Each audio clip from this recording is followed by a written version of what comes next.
Hi friends, നമ്മളിന്ന് LP-UP എക്സാമിന് വേണ്ടിയിട്ടുള്ള നമ്മുടെ സിലബസിലെ പാർട്ട് 1 പ്രധാന ഭാഗമായ മഹാത്മാഗാന്ധിയെക്കുറിച്ചുള്ള മുൻവർഷ ചോദ്യങ്ങളും അതിൻ്റെ വിശദീകരണങ്ങളുമാണ് നോക്കുന്നത്. അപ്പോൾ നമുക്ക് ആദ്യം ചോദ്യത്തിലേക്ക് പോകാം. ഗാന്ധിജി കൈസർ-ഇ-ഹിന്ദ് പദവി ബ്രിട്ടീഷ് ഗവൺമെൻറ്റിന് തിരികെ നൽകാനിടയാക്കിയ സംഭവം ഏതാണ്? ഇത് UPSC 2023 ചോദിച്ച ഒരു ചോദ്യമായിരുന്നു. ഇതിൻ്റെ ഉത്തരം ജാലിയൻ വാലാബാഗ് കൂട്ടക്കൊലയാണ്. ജാലിയൻ വാലാബാഗ് കൂട്ടക്കൊലയിൽ പ്രതിഷേധിച്ചാണ് ഗാന്ധിജി ബ്രിട്ടീഷ് ഗവൺമെൻറ് നൽകിയ കൈസർ-ഇ-ഹിന്ദ് ബഹുമതി തിരികെ നൽകിയത്.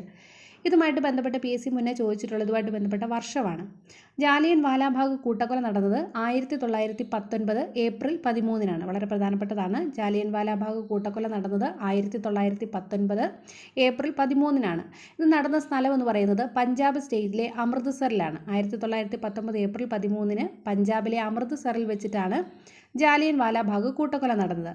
ഇതുമായിട്ട് ബന്ധപ്പെട്ട ആക്ട് ചോദിച്ചിട്ടുണ്ട്. റൗലറ്റ് ആക്ട് ആണ്. ജാലിയൻ വാലാബാഗ് കൂട്ടക്കൊലയ്ക്ക് കാരണമായിട്ടുള്ള ആക്ട് എന്ന് പറയുന്നത് റൗലറ്റ് ആക്ട് ആണ്.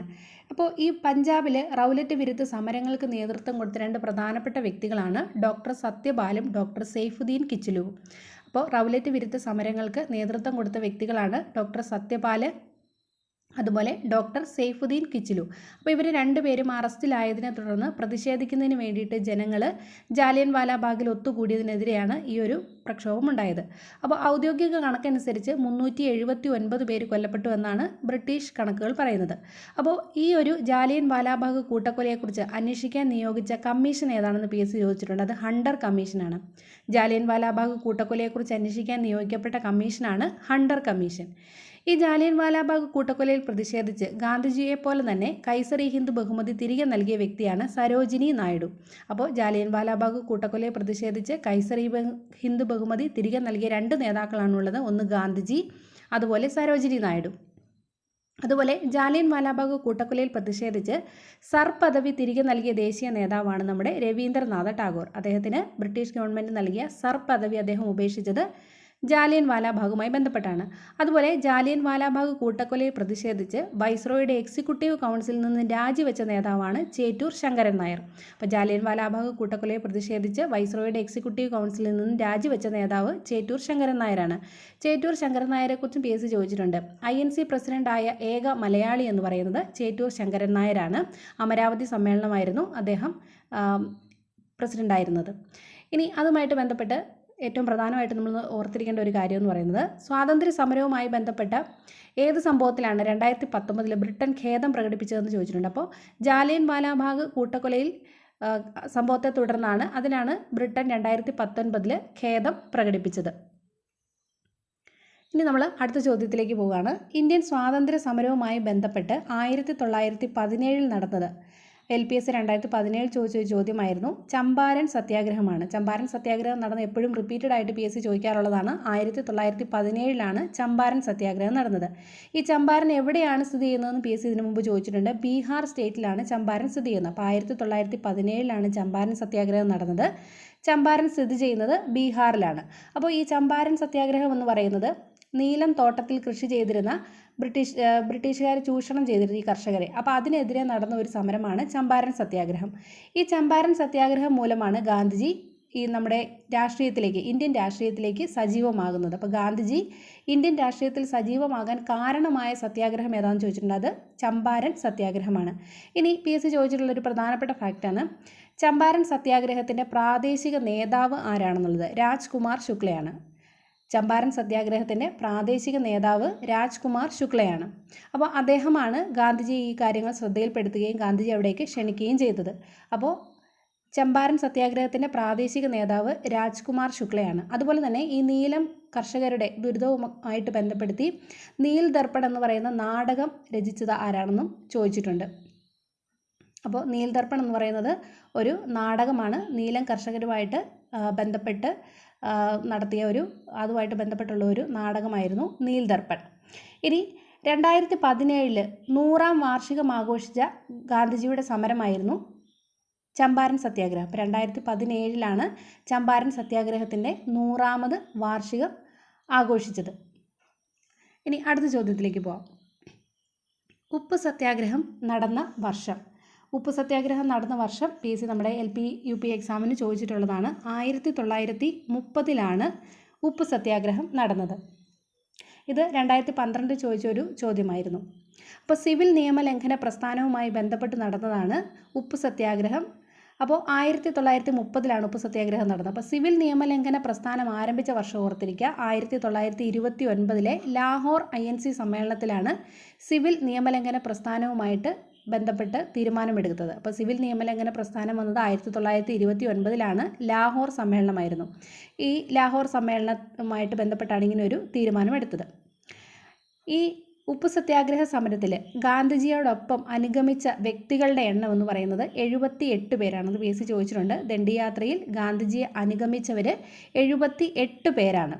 അപ്പോൾ 8ൻ്റെ പണി കൊടുക്കാനായിട്ട് പോയി, അങ്ങനെ 78 എന്നുള്ള രീതിയിൽ നമുക്ക് ഓർത്തിരിക്കാം. അപ്പോൾ ഗാന്ധിജി ദണ്ഡി കടപ്പുറത്തേക്ക് യാത്ര ആരംഭിച്ചത് സബർമതി ആശ്രമത്തിൽ നിന്നാണ്. 1930 മാർച്ച് 12 യാത്ര തിരിച്ചതും PSC ചോദിച്ചിട്ടുണ്ട്. 1930 മാർച്ച് 12 തൻ്റെ 78 അനുയായികളോടൊപ്പം ചേർന്ന് സബർമതി ആശ്രമത്തിൽ നിന്ന് ഗാന്ധിജി ദണ്ഡി കടപ്പുറത്തേക്ക് യാത്ര തിരിച്ചു. അങ്ങനെ അവർ ദണ്ഡി കടപ്പുറത്ത് എത്തിച്ചേർന്നത് 1930 ഏപ്രിൽ 5 പിറ്റേ ദിവസമാണ് ഉപ്പ് നിയമം ലംഘിച്ചത്. അപ്പോൾ 1930 ഏപ്രിൽ 6 ഉപ്പ് നിയമം ലംഘിച്ചത്. അപ്പോൾ ഇതുമായിട്ട് ബന്ധപ്പെട്ട് കുറേ വർഷങ്ങൾ നമുക്ക് ഓർത്തിരിക്കാനുണ്ട്. 1930 ഉപ്പ് സത്യാഗ്രഹം നടന്നത്. അതുപോലെ PSC ചോദിച്ചിട്ടുള്ളതാണ്. അഡീഷണൽ ആയിട്ട് നമ്മൾ പറയുന്ന എല്ലാ പോയിന്റുകളും PSC ചോദിച്ചിട്ടുള്ളതാണ്. സിവിൽ നിയമലംഘന പ്രസ്ഥാനം 1929. അതുപോലെ ലാഹോർ സമ്മേളനം, INCയുടെ ലാഹോർ സമ്മേളനം നെഹ്റു അധ്യക്ഷനായിരുന്നു. 1929 ഉപ്പ് സത്യാഗ്രഹത്തിൽ പങ്കെടുത്തവരുടെ എണ്ണം എത്രയാണ്? ദണ്ഡി മാർച്ചിൽ പങ്കെടുത്തത് 78 പേരാണ്. യാത്ര ആരംഭിച്ചത് 1930 മാർച്ച് 12 അവിടെ എത്തിച്ചേർന്നത് ഏപ്രിൽ 5. നിയമം ലംഘിച്ചത് 1930 ഏപ്രിൽ 6 അപ്പോൾ ഈ ദണ്ഡി മാർച്ചിൽ അവരാലപിച്ച ഗാനം ഏതാണെന്ന് PSC ചോദിച്ചിട്ടുണ്ട്. അത് രഘുപതി രാഘവ രാജാറാം എന്നുള്ളതാണ് ദണ്ഡി മാർച്ചിൽ ഗാന്ധിജിയും അനുയായികളും ചേർന്ന് ആലപിച്ച ഗാനം. അതുപോലെ സിവിൽ നിയമലംഘന പ്രസ്ഥാനത്തിൽ നേതൃത്വം കൊടുത്ത പ്രധാനപ്പെട്ട വ്യക്തിയാണ് റാണി ഗേഡില്യു. കിഴക്കൻ സംസ്ഥാനങ്ങളിൽ നേതൃത്വം കൊടുത്തത് റാണി ഗേഡില്യു ആയിരുന്നു. നാഗന്മാരുടെ റാണി എന്ന് ജവഹർലാൽ നെഹ്റു വിശേഷിപ്പിച്ചത് ആരെയാണെന്ന് PSC ചോദിച്ചിട്ടുണ്ട്. റാണി ഗേഡില്യുവിനെയാണ്. നാഗന്മാരുടെ റാണി എന്ന് ജവഹർലാൽ നെഹ്റു വിശേഷിപ്പിച്ചത് റാണി ഗേഡില്യുവിനെയായിരുന്നു. അതുപോലെ തമിഴ്നാട്ടിലെ തൃശ്ശിനാപ്പള്ളിയിൽ വേദാരണ്യം കടപ്പുറത്ത് ഉപ്പ് സത്യാഗ്രഹം നടത്തിയത് C. രാജഗോപാലാചാരിയാണ്. അപ്പോൾ ഉപ്പ് സത്യാഗ്രഹത്തിന് തമിഴ്നാട്ടിലെ തൃശ്ശിനാപ്പള്ളിയിൽ വേദാരണ്യം കടപ്പുറത്ത് നേതൃത്വം കൊടുത്തത് ആരാണ്? C. രാജഗോപാലാചാരിയാണ്. അദ്ദേഹം തന്നെയാണ് ഈ വേദാരണ്യം ഗാന്ധി എന്നൊക്കെ അറിയപ്പെടുന്നത്. അതും PSC ചോദിച്ചിട്ടുള്ളതാണ്.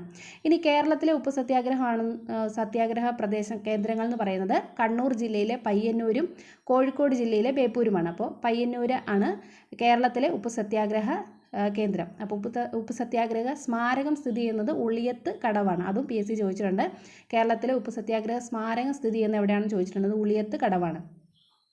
സിവിൽ നിയമലംഘന പ്രസ്ഥാനത്തെ താൽക്കാലികമായിട്ട് നിർത്തിവെക്കാനുള്ള കാരണം എന്ന് പറയുന്നത് ഗാന്ധി ഇർവിൻ സന്ധിയായിരുന്നു. 1931. അതും PSC ചോദിച്ചിട്ടുണ്ട്. ഗാന്ധി ഇർവിൻ സന്ധി 1931 ഓക്കെ, നമുക്ക് അടുത്ത ചോദ്യത്തിലേക്ക് പോകാം. സാമുദായിക പുരസ്കാരം പ്രഖ്യാപിച്ച ബ്രിട്ടീഷ് പ്രധാനമന്ത്രി, അത് LPSC 2012 ചോദിച്ചൊരു ചോദ്യമായിരുന്നു. കമ്മ്യൂണൽ അവാർഡ് അതിൻ്റെ വർഷം 1932 അത് പ്രഖ്യാപിച്ചത് റാംസെ മക്ഡൊണാൾഡാണ്. സാമുദായിക പുരസ്കാരം പ്രഖ്യാപിച്ച ബ്രിട്ടീഷ് പ്രധാനമന്ത്രി റാംസെ മക്ഡൊണാൾഡ് ആയിരുന്നു. അപ്പോൾ കമ്മ്യൂണൽ അവാർഡിൻ്റെ വർഷം എപ്പോഴും PSC ചോദിക്കാറുള്ളതാണ്. 1932 അപ്പോൾ കമ്മ്യൂണൽ അവാർഡിനോട് ഗാന്ധിജിക്ക് തീരെ താല്പര്യമില്ലായിരുന്നു. അപ്പോൾ അതിനെതിരെ അദ്ദേഹം നിരാഹാര സമരം അനുഷ്ഠിച്ചിരുന്നു. പൂനെയിലെ യർവാദ ജയിലിൽ വെച്ചിട്ടായിരുന്നു നിരാഹാര സമരം അനുഷ്ഠിച്ചത്. അപ്പോൾ നമ്മുടെ കമ്മ്യൂണൽ അവാർഡുമായിട്ട് ബന്ധപ്പെട്ട് ഗാന്ധിജി നിരാഹാര സമരം അനുഷ്ഠിച്ചത് എവിടെയാണെന്ന് ചോദിച്ചിട്ടുള്ളത് യർവാദ ജയിലിലാണ്. അപ്പോൾ ഈ ഒരു നിരാഹാരത്തിൽ നിന്ന് മാറ്റാൻ വേണ്ടിയിട്ട് നമ്മുടെ അംബേദ്കറും പ്രധാനമായിട്ടും അതിൽ ഇടപെട്ടിട്ടുണ്ട്. അപ്പോൾ ഗാന്ധിജിയും അംബേദ്കറും തമ്മിൽ ഒപ്പുവെച്ച ഉടമ്പടിയാണ് പൂന പാക്ട്, പൂന സന്ധി എന്ന് പറയുന്നത്. അതും PSC ചോദിച്ചിട്ടുണ്ട്. പൂന പാക്ട് 1932 അപ്പോൾ പൂനെയിലെ യർവാദ ജയിലിലെ കമ്മ്യൂണൽ അവാർഡിനെതിരെ ഗാന്ധിജി നിരാഹാര സമരം നടത്തിയപ്പോഴാണ് ഗാന്ധിയും അതിനെ തുടർന്ന് സംസാരിച്ച് അത് പ്രശ്നം പരിഹരിച്ചതാണ് പൂനെ പാക്ട് എന്ന് പറയുന്നത്. ഗാന്ധിജിയും അംബേദ്കറും തമ്മിലായിരുന്നു പൂനെ പാക്ട് 1932. ഇനി അടുത്ത ചോദ്യത്തിലേക്ക് പോകാം. പ്രവർത്തിക്കുക അല്ലെങ്കിൽ മരിക്കുക എന്ന് ആഹ്വാനം ചെയ്ത മഹാനതി UPSC 2012 ചോദിച്ച ഒരു ചോദ്യമാണ്. ഇതിൻ്റെ ഉത്തരം വരുന്നത് മഹാത്മാഗാന്ധിയാണ്. നമുക്ക് എല്ലാവർക്കും അറിയാം. ഈ പ്രവർത്തിക്കുക അല്ലെങ്കിൽ മരിക്കുക എന്ന് പറയുന്നത് ഏത് സമരവുമായിട്ട് ബന്ധപ്പെട്ടതാണ്? നമ്മുടെ സ്വാതന്ത്ര്യ സമരത്തിൻ്റെ ഏറ്റവും അവസാനം നടന്ന ജനകീയ പ്രക്ഷോഭമായ ക്വിറ്റ് ഇന്ത്യ സമരവുമായിട്ട് ബന്ധപ്പെട്ടതാണ്. അപ്പോൾ ക്വിറ്റ് ഇന്ത്യ സമരത്തിൻ്റെ വർഷം എപ്പോഴും PSC ചോദിക്കാറുണ്ട്. 1942 ക്വിറ്റ് ഇന്ത്യ സമരത്തിൻ്റെ വർഷം എന്ന് പറയുന്നത് 1942. ക്വിറ്റ് ഇന്ത്യ പ്രമേയം പാസ്സാക്കിയത് 1942 ഓഗസ്റ്റ് 8 അപ്പോൾ ക്വിറ്റ് ഇന്ത്യ പ്രമേയം പാസ്സാക്കിയത് ആരാണെന്ന് PSC ചോദിച്ചിട്ടുള്ളത്? ജവഹർലാൽ നെഹ്റുവാണ്. അപ്പോൾ ക്വിറ്റ് ഇന്ത്യ സമരം നടന്നത് 1942. ക്വിറ്റ് ഇന്ത്യ പ്രമേയം അവതരിപ്പിച്ചത് ജവഹർലാൽ നെഹ്റുവാണ് 1942 ഓഗസ്റ്റ് 8. ഇനി ക്വിറ്റ് ഇന്ത്യ എന്ന് പറയുന്ന ഈ ഒരു മുദ്രാവാക്യം അവതരിപ്പിച്ചത് ആരാണെന്ന് ചോദിക്കാറുണ്ട് PSC. അത് യൂസഫ് മെഹ്റാലിയാണ്. ക്വിറ്റ് ഇന്ത്യ എന്ന മുദ്രാവാക്യം നമ്മൾ കൊണ്ടുവന്ന വ്യക്തി എന്ന് പറയുന്നത് യൂസഫ് മെഹ്റാലിയാണ്. അതുപോലെ PSC ചോദിച്ചിട്ടുള്ള മറ്റൊരു ചോദ്യമാണ് ക്വിറ്റ് ഇന്ത്യ ദിനം എന്നാണെന്ന് ചോദിച്ചിട്ടുണ്ട്. ക്വിറ്റ് ഇന്ത്യ ദിനം ഓഗസ്റ്റ് 9. അപ്പോൾ ഓഗസ്റ്റ് 8 ക്വിറ്റ് ഇന്ത്യ പ്രമേയം അവതരിപ്പിച്ചു. Next day August 9 1942 August 9 quit India ദിനമായിട്ട് ആചരിക്കുന്നു. പിന്നെ PSC ഏറ്റവും കൂടുതൽ ചോദിച്ചിട്ടുള്ളതാണ് ക്വിറ്റ് ഇന്ത്യ സമര നായിക ആരാണ് എന്നുള്ളത്. ക്വിറ്റ് ഇന്ത്യ സമര നായിക അരുണ ആസിഫ് അലിയാണ്. ക്വിറ്റ് ഇന്ത്യ സമര നായിക അരുണ ആസിഫ് അലിയാണ്. ഗാന്ധിജിയുടെ അറസ്റ്റിനൊക്കെ ശേഷം അവരാണ് അതിന് നേതൃത്വം കൊടുത്തത്. അതുപോലെ ക്വിറ്റ് ഇന്ത്യ സമര നായകൻ ജയപ്രകാശ് നാരായണനാണ്. ക്വിറ്റ് ഇന്ത്യ സമര നായകൻ ജയപ്രകാശ് നാരായണനാണ്. ഇനി അടുത്ത ചോദ്യം, ഗാന്ധിജിയെ അർദ്ധനഗ്നനായ ഫക്കീർ എന്ന് വിശേഷിപ്പിച്ചത് വിൽസൺ ചർച്ചിലാണ്. LPSC 2010 ചോദിച്ചൊരു ചോദ്യമായിരുന്നു. ഗാന്ധിജിയെ അർദ്ധനഗ്നനായ ഫക്കീർ എന്ന് വിശേഷിപ്പിച്ചത് വിൽസൺ ചർച്ചിലായിരുന്നു. അപ്പോൾ രണ്ടാം ലോക മഹായുദ്ധ കാലത്ത് ബ്രിട്ടൻ്റെ പ്രധാനമന്ത്രിയായിരുന്ന വ്യക്തിയാണ് വിൻസൻ ചർച്ചിൽ. അപ്പോൾ അദ്ദേഹമാണ് ഗാന്ധിജിയെ അർദ്ധനഗ്നനായ ഫക്കീർ എന്ന് വിശേഷിപ്പിച്ചത്. അപ്പോൾ ഇത്രയുമാണ് നമ്മൾ ഗാന്ധിജിയുമായിട്ട് ബന്ധപ്പെട്ട് മുൻ വർഷങ്ങളിൽ ചോദിച്ചിട്ടുള്ള ചോദ്യങ്ങളും അതിൻ്റെ അനുബന്ധ വസ്തുതകളും നമ്മൾ പറഞ്ഞത്. നമുക്ക് ഇതിൻ്റെ ബാക്കിയായിട്ട് അടുത്ത ക്ലാസ്സിൽ കാണാം. അപ്പോൾ എല്ലാവർക്കും താങ്ക് യു. നിങ്ങൾക്ക് ഈ വീഡിയോസൊക്കെ യൂസ്ഫുൾ ആണെന്ന് തോന്നുവാണെങ്കിൽ നമ്മുടെ ചാനലൊന്ന് സബ്സ്ക്രൈബ് ചെയ്യണേ. അതുപോലെ നിങ്ങൾ ആ നോട്ടിഫിക്കേഷൻ ഒന്ന് എനേബിൾ ചെയ്ത് വെക്കുകയാണെങ്കിൽ നമ്മളിടുന്ന എല്ലാ വീഡിയോസും നിങ്ങൾക്ക് സ്കിപ്പ് ആവാതെ നിങ്ങൾക്ക് കാണാനായിട്ട് സാധിക്കും. അപ്പോൾ എല്ലാവർക്കും താങ്ക് യു.